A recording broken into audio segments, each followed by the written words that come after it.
Hey folks, welcome back to the channel. Happy Catty Crypto here. So let's dive in. Let's talk about a few things that are going on and things like that. I've been getting a few messages of people saying to me, pretty much like, can we help certain people? It's like we are. You know, we help everyone. We've provided fixes recently. We've provided manpower and hours to help with the overflow of things, but there's a big issue going on at the moment with people sending transactions, them not going through, but they're still getting charged the taxes. We've also got ones of where they're just not going through at all. People are trying it over and over again. They've got enough gas, but it's still not working. And I don't know what is going on. We need to kind of, me and my dev team, we need to go through like a kind of situation where we test a few things out, but obviously it's expensive to do these tests. In fact, it's, you know, as you know, depending on where it is, some places is around $20 to perform a test. So we really appreciate you guys sending in all the different wallets that you have. It's really helping. I'm building a list and I will put them forward to my dev team once I've got a good list built up. The community pool is doing really good. All of the community pools across the board. Okay, so we don't just have one community pool. We have USTC, LUNC, and, you know, all the other stables. But someone in my Telegram group made a comment like, yes, now we can burn 35% of it. But honestly, what would be the point? What would be the point of burning our own pool that's used to pay for anything this blockchain needs? If Terra Rebels need a wage, they should be taking it from the community pool. And then that way we know exactly how much they're being paid, who's being paid, and what services are being paid for, so to speak. And the volume itself, as you can see, I've got it up for the past 7 days, and you can see a drop off. And this is literally just because all of the exchanges are playing silly games where they're, you know, making it complex for withdrawals and deposits, or they're charging high rates, or they've just not got online with the burn tax yet. And you know, I wouldn't be so much like looking towards them and going, come on guys, you need to, you know, be, you know, back your word up. Is that they're so quick to jump on saying to everyone they support it, yet we're like 4 days along now and we're still yet to see a lot of these exchanges come online. But the good thing is we've burnt, I think now nearly 1.1 billion coins. And someone said to me that's measly, but if you go to the overall top burners, we've nearly burnt, I think, 5 billion now.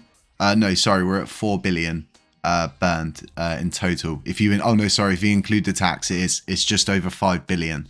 So we're doing really well. And the burn tax is getting up there now. It's just overtaken MEXC and it will overtake Lunatic tokens soon. And it's just for the simple fact that this tax affects so many people across the board. And, you know, there's such a huge situation going on right now with the way Binance have played their cards. And there's mixed feelings across the board.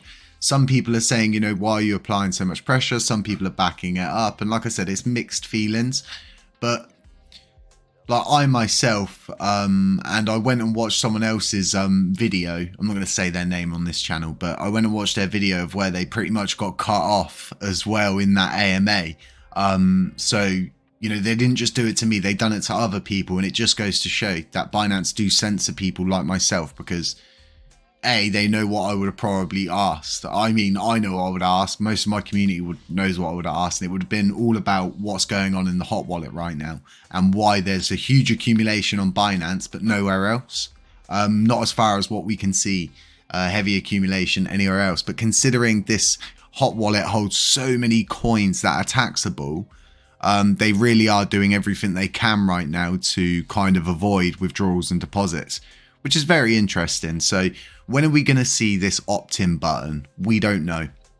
As far as I'm aware, we don't know yet, but hopefully, fingers crossed, it's going to come out within the next few days and the timer will actually start from that day and not from the announcement.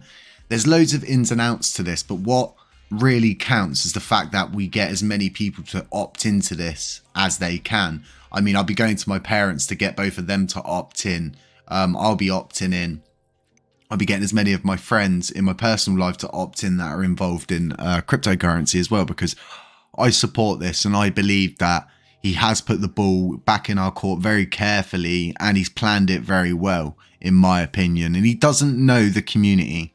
The reason why I say he doesn't know the community is because he read a article by, FM, and he was like, oh, I liked your article, but he has no idea the damage that people like FM have done in the past. That's not to say that they're like that now, but a cheater is a cheater nonetheless. It can hide itself amongst the grass, but it's still a cheater. It can camouflage itself. It can try and act to be something it's not, but at the end of the day, it's still a cheater, right?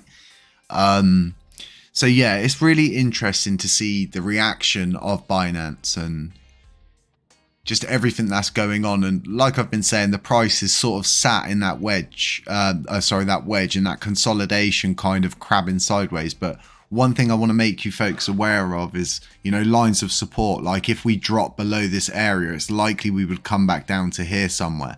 And that's not me, providing FUD. I'm just saying to you guys, be aware that these things can happen.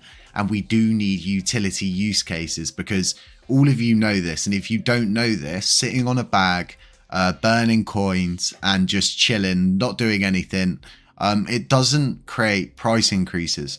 FOMO and people in only creates temporary price pumps. Eventually those people are going to sell out. We need people to prosper from this blockchain. And this is why, burning ourselves into oblivion's not good.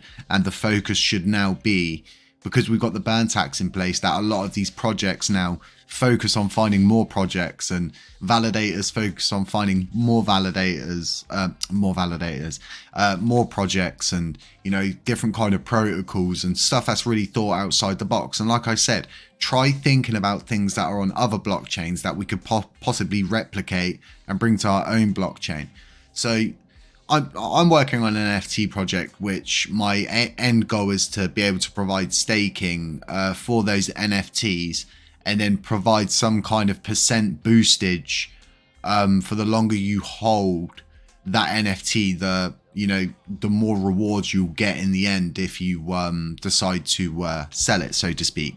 And just trying to incorporate more and more things in. And we are working on something that I just can't say, because if I even said a winkling of what it's about, someone could quite easily take the idea, replicate it out, and do it themselves. So fingers crossed when we bring this, it's going to kind of change up the scene a little bit, and hopefully incentivize more people to build on the blockchain, become part of this blockchain's technology, and really just help the overall drive. We are a layer 1 coin, okay? We have fees that are cheaper, and this burn tax is only temporary. And the quicker all these CXs get on board, the better, because they're all moaning, saying, we're going to lose users to them. Well, then speak to each other. You're all CXs. Get some kind of code of conduct put in place where you all do it for the greater good of the crypto community. They want to drive adoption, right? They want to push crypto.